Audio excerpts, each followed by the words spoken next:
Well, it's a bit difficult to say how it all started because it's never one event or it's always a lot of things. There are two things how it all started. One is cryptocurrency. I was always very, very interested in cryptocurrency, and I was working with McKinsey, and I was doing their very traditional and very big sector, banking and insurance. So Bitcoin somehow popped up and we were discussing it. And if I'm very honest, I did not believe in cryptocurrency. I did not believe in all this concept of digital currency, anonymous transactions and so on. But I still was following Bitcoin. And it got more and more successful and it got more and more interesting. So in 2013, beginning of 2014, I was thinking about cryptocurrency. But I was also thinking a bit how to bring cryptocurrency to the next level, actually. Bitcoin has a lot of good things. It is the pioneer. Without Bitcoin, without their blockchain, without the idea, we all will not be here. But they have several things. One is Bitcoin is not a coin for everyone. It is has its own usages, and it is the right coin for some people, but not for everyone. For example, a lot of people are attracted who are more speculators because the price goes up and down quite a lot. A lot of people who do more transactions are interested, but transactions meaning like a money transfer. So I send from India money to Germany, and a lot of people in the IT sector do this. And the third, I would say, big party who is interested in this was people who are interested for reasons in anonymous transactions. So as much as we all have some need for privacy, and we all do because the world gets more and more transparent, we also need to stick to some rules, unfortunately, or fortunately, we don't know, because there have been so many things happening in the last years after Bitcoin creation, like terrorism and drugs and all these things that are difficult to manage. One of the very successful things that Bitcoin was involved in was this Silk Road merchant platform like eBay, but where you could buy things that you cannot buy legally. It was closed and eventually. So Bitcoin had very, very interesting ideas, but it was not a mass market cryptocurrency. And I thought if you simplify cryptocurrency so that everybody understands it, it could actually become something like Facebook, something like Uber. Uber is also a very interesting company, which is controversial.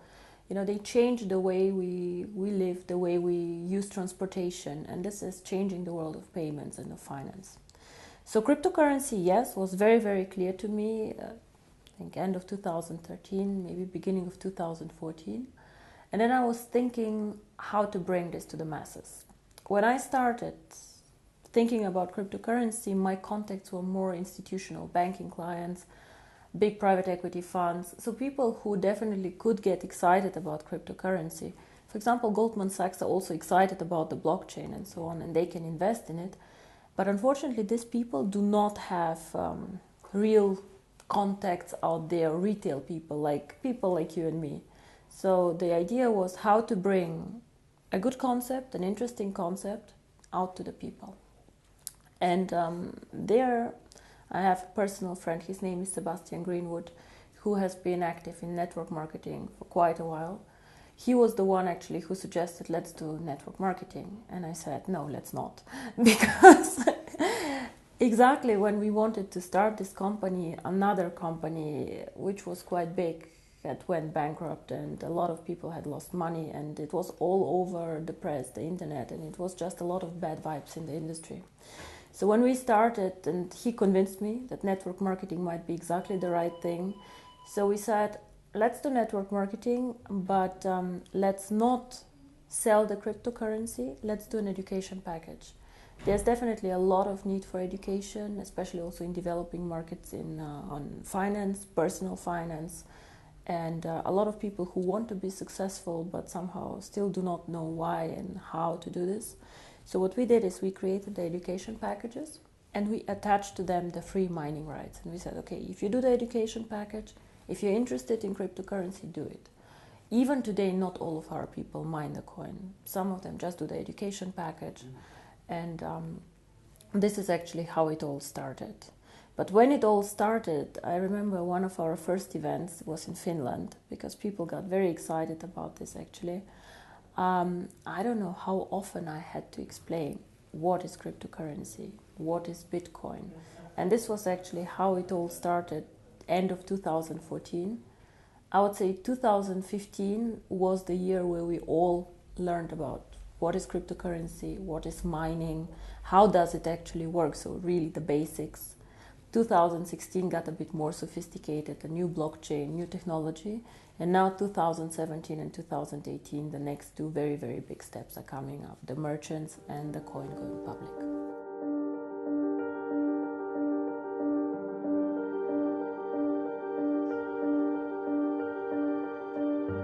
If you go to websites like CoinMarket or whatever, you will see that there are a lot of cryptocurrency out there. Nobody can say how many actually. It can be 400 or 500, we just don't know. So in my opinion, however, there are maybe 3 or 4 really big ones who are trying to be big, who are trying to find a niche and who are trying to do some work. Bitcoin for sure is one of the big ones. It is the most liquid cryptocurrency out there. Most people who speak about cryptocurrency trade this coin and do things with this coin. Still, the transaction value is very, very low. So if you look at it, it's probably 3 to 4% of the coins who get transacted per day. And a lot of these transactions are internal transactions. It means I put from my account to another of mine account, just for safety reasons, coins. We have Litecoin. Litecoin is a big coin. It is probably the number 2 out there, but nobody actually uses it, even not in transactions. So what happens is I see new coins coming mainly from the IT sector popping up, and most of these coins are done because somebody finds out something interesting in the code. So they code something where you can do something on the blockchain or new usages of the blockchain. Ethereum, for example, it's actually not a real cryptocurrency. What they try to do is they try to provide a blockchain where other people can use. So I think there's still no coin out there which is targeting the mass market. And I believe this is the case because the community of cryptocurrency is a bit arrogant. Yeah? So they are for sure very knowledgeable people, very smart guys, most of them with very heavy IT background. A lot of them also believing in this theory of, I would not call communism, but we should give something to the public, we should share it all and then see what happens. Nothing bad with this, but if you put something out there and give it for absolutely free to the people, you have no money to invest in infrastructure, you have no money to invest in a brand, and you somehow have to trust it that it will move in the right direction. So for sure they cannot invest in events like we do, they cannot invest in education, they cannot invest in a strategy. So I think what is unique about OneCoin.1 is we target the mass market. So we try to make the cryptocurrency as simple as we can, we try to link it to education, and we try just to be accessible for everyone. Make the mining very simple, make the usage very simple. The second thing that I believe we are unique is that we are very global. So we always try to create a currency that is present on all continents. It is not an easy task because sometimes it is much easier to be on one continent. For example, Europe, where people are very sophisticated, where they understand this, or China, where people also like a lot of digital currencies. But still, we believed from the beginning, if we want to be the future of payments, if we want to do transactions, we have to be also in Africa, we have to be in India, we have to be in Latin America. So this is very, very important for us. And the third thing that I believe is very, very important is we are one of the few cryptocurrencies that focus on usage. And I don't mean usage of the blockchain like others, like Ethereum, but I mean usage by people. Because cryptocurrency itself has no real value. It is just an algorithm, it is just a digital number that you have. Unless you put something behind. Something can be a brand, but something can be also the usability. What we want to do with OneCoin is we would like to be the first choice for merchants. We want to create something like PayPal, saying it very, very simply, but in the cryptocurrency world. And we all know how simple PayPal goes. You just press a button and you send from A to B money. For the merchant, it's quite expensive, but it's very simple. You know, you join a big network and you just can take money in from all over the world. I can send money to Australia today if I decide to, and it's very, very simple. So for us, this is also why we did the changes on the blockchain. We decided to make it a very fast blockchain, so it runs every minute. In average, this means that every 30 seconds your transaction gets approved, because you do not, you join within the block running, and it is as fast as Visa and MasterCard do transactions. I believe that this is also something very, very unique. I have not seen any cryptocurrency focusing the strategy on merchants. Most of them are speculator currencies, and whenever you have high volatility, it means the price going up and down very, very quickly and fast. It is bad for you as a merchant. Why? Because you want to take the money that you want. You want to sell a service for €100. So you would like tomorrow to have the €100 too, and not to have €90, 110. Of course, you're happy if you have the 110, but it can go both ways. So as a merchant, you want to be sure you will receive what you advertised as a price, and this happens only if the cryptocurrency does not move too fast and too much.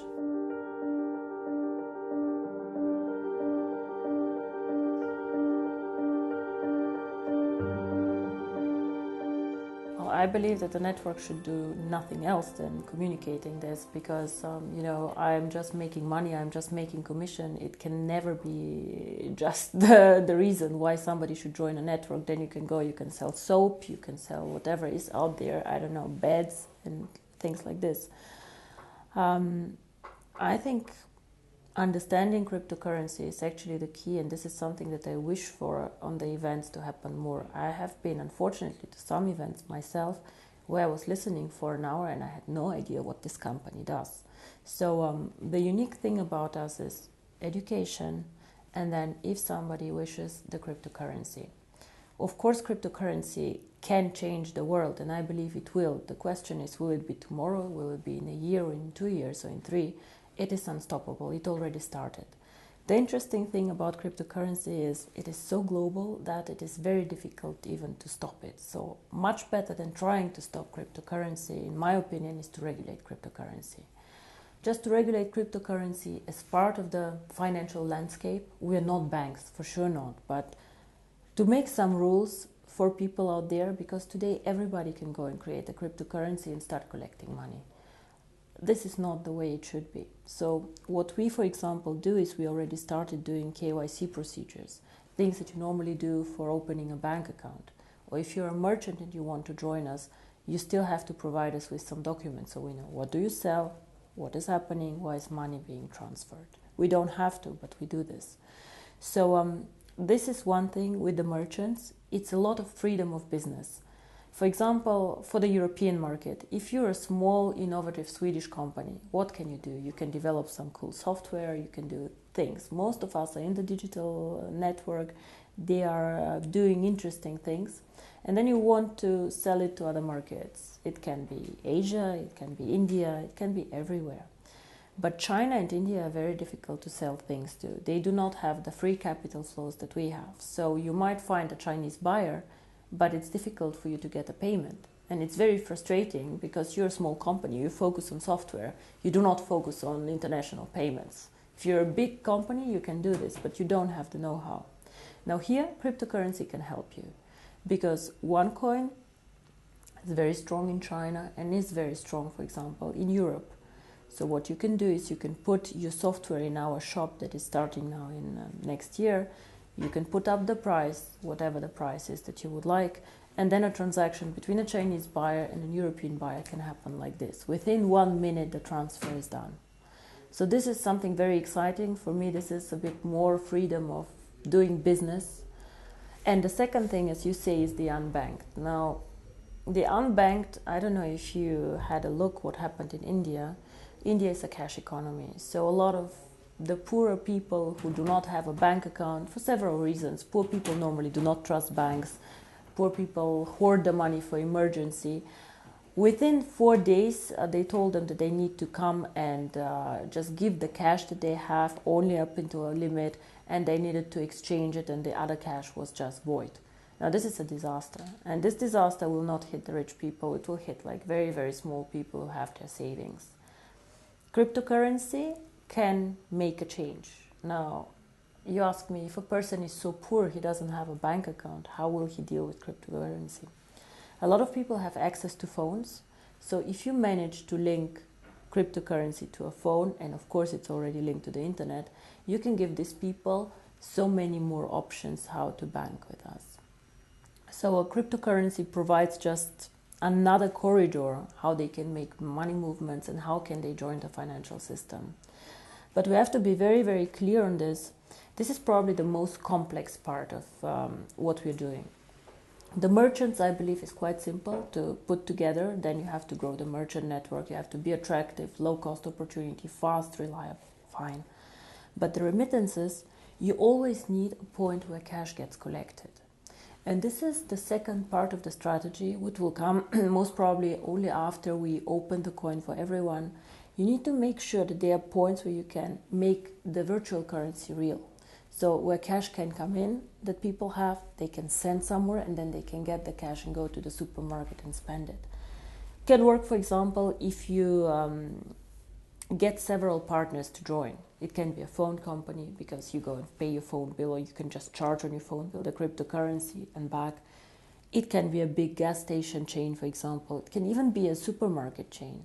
Like if it's a big chain, they can take cash in for you, they can give cash out. For example, in Germany, a lot of supermarkets started giving cash out with your card. So the same can be done for cryptocurrency. You just need to find a lot of points and a lot of partners, again, a network, where they support the idea of cryptocurrency. And to be honest, I believe that this will happen because banks currently have a monopoly on many things, and they do not treat some of their clients in a good way. So I believe that the second system, a financial system, will be created and somehow will happen. How fast, I cannot tell you, but there's always this tipping point theory. Things start, grow, and one point of time, they just reach a point where it just gets inevitable and just like goes out.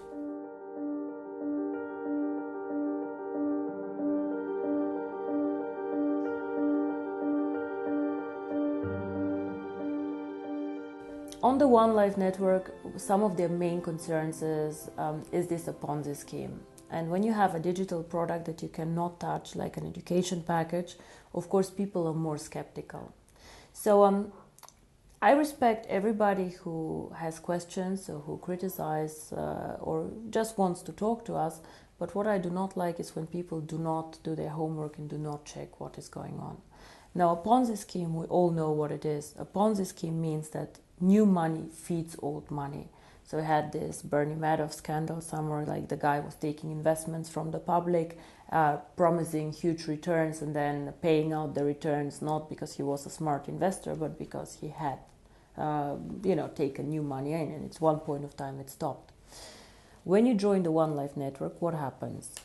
First of all, we have never made any return promises. Why? Because we are selling the education package. It's up to you if you mine the coin or not. What will happen to the cryptocurrency, we do not know. And this is a very, very clear statement. Cryptocurrency is one of the most risky asset classes out there.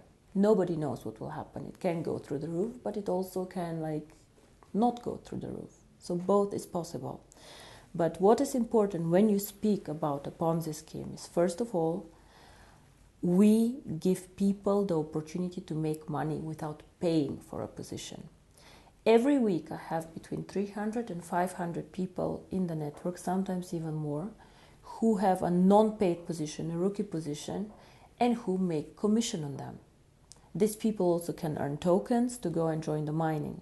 So of course, it's not a Ponzi scheme if I let you work for free and let you make money making for free. I'm paying you, you don't pay me, point one. And the second point, which is very important, as I said, is fresh money feeding old money. Now, why and how am I obliged as a One Life network to pay you? I'm obliged to pay you only a commission when you earn it. And you earn the commission only by making a sale. So only if you go and you sell a package, I am obliged to pay you. So I do not need to get somebody in my network to meet my obligation. If you all stop selling tomorrow, I don't have any obligations anymore to anyone on paying commission, because there's no sales event coming up. And this is very, very important. Whoever is interested, but unfortunately a lot of our critics are not interested in this, can check out also the legal opinions that we have. We have a Swedish legal opinion, we have an English legal opinion, we have a German legal opinion, Italian I think also. All of these jurisdictions are quite strict and have very clear rules. And all of this are saying we are not a Ponzi. Now, one thing that I would like, again, to make sure in the network, I believe that we as a company are very clear on what we do and what we don't. But sometimes some people get overexcited and say things that are simply not correct. So I, again, would like to ask all of our distributors to take education extremely serious. Educate the people that go out there, educate the downline and the distributors, so that the information that we provide to new people is correct. Because I believe our company and our product is exciting enough. We don't need to be selling so hard and saying things that are not correct. If you present the project in the right way, and if you present the stages that we go through, if your people are encouraged to go through the education, it is much easier for all of us, because we then understand one coin as a cryptocurrency needs to go through stages. It is for sure not get rich in 90 days thing, and I really do not want people to market this like this. Sometimes, all this, how we're portrayed by the media, is our own fault. A lot of things that the media write is distributor X said that, and even if distributor X said something wrong, I cannot attack this and I cannot get a lawyer to go against this because he really said this. And this is very frustrating also for us as a company. So again, guys, try and get the right information, educate your downlines, and just make sure that we do the right things out there.